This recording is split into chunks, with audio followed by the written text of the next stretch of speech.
Stop, arrête tout ce que tu fais parce que ce que le PSG est en train de faire en coulisses est en train de humilier les plus grands clubs d'Europe. Liverpool voulait reconstruire son attaque, le PSG a dit non. La Ligue 1 s'enflamme contre Paris, et une déclaration sur Dembélé choque toute la France. Aujourd'hui, tu vas comprendre pourquoi le PSG est en train de changer les règles du jeu. Abonne-toi maintenant parce que ce genre d'analyse, tu ne la verras nulle part ailleurs. Bienvenue à toi. Aujourd'hui, on ne va pas simplement parler du PSG. On va décrypter une transformation profonde, presque silencieuse, mais extrêmement puissante. Parce que pendant que certains clubs réagissent, le PSG, lui, est déjà en train d'imposer sa domination. Et tout commence avec une histoire qui fait trembler l'Angleterre. PSG vs Liverpool, une domination silencieuse mais brutale. Le départ de Mohamed Salah n'est pas seulement une page qui se tourne, c'est un séisme. Pendant presque une décennie, Salah a été le visage de Liverpool, le moteur offensif, et surtout, une garantie de performance.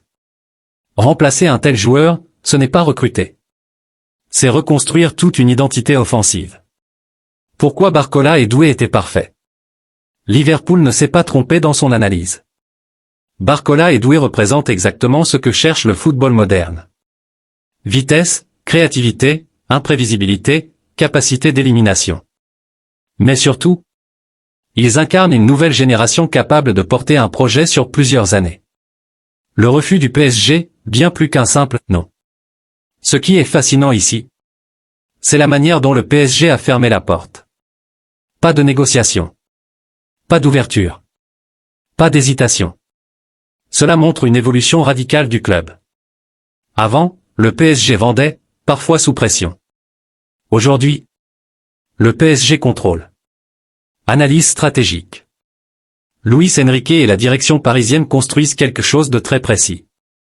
Un noyau jeune, stable et complémentaire. Barcola et Doué ne sont pas là pour performer maintenant seulement.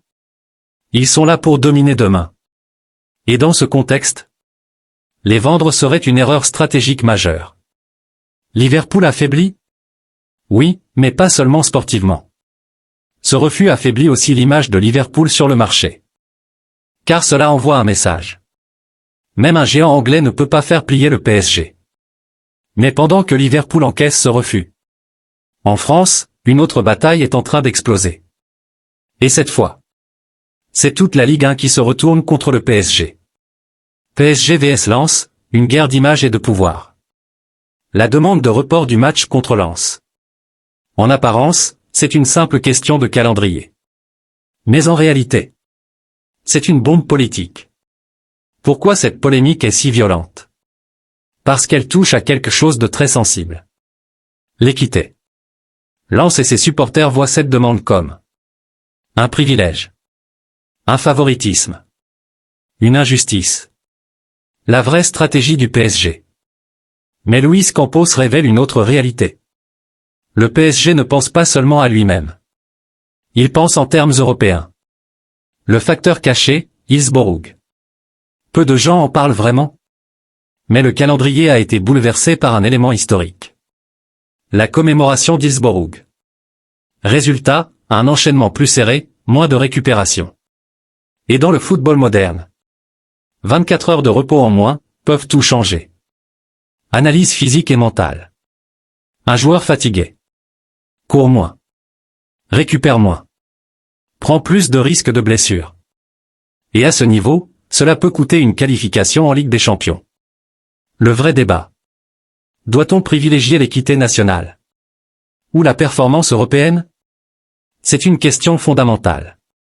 Et le PSG a clairement choisi son camp. Mais pendant que la France débat, le PSG, lui, avance déjà sur le mercato.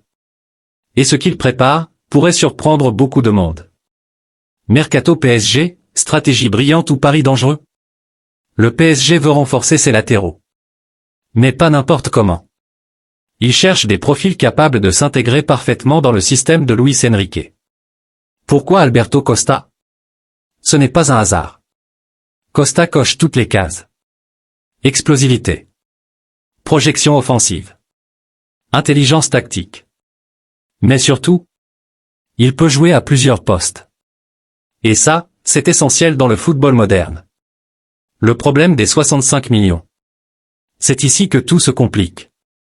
65 € pour un joueur encore en développement. C'est un énorme risque. Analyse économique. Le PSG doit décider. Investir maintenant, pour sécuriser l'avenir. Ou attendre, et risquer de voir sa valeur exploser ailleurs. Le vrai obstacle, le rôle. Hakimi est intouchable.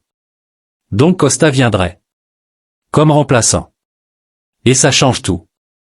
Mais pendant que le PSG construit son futur, une déclaration va remettre en question le présent. Dembélé, génie, ou problème tactique? La phrase est choquante. Mais elle soulève une vraie question. Dembélé est-il indispensable ou remplaçable? PSG vs équipe de France. Au PSG. Il est au cœur du système. Il a confiance.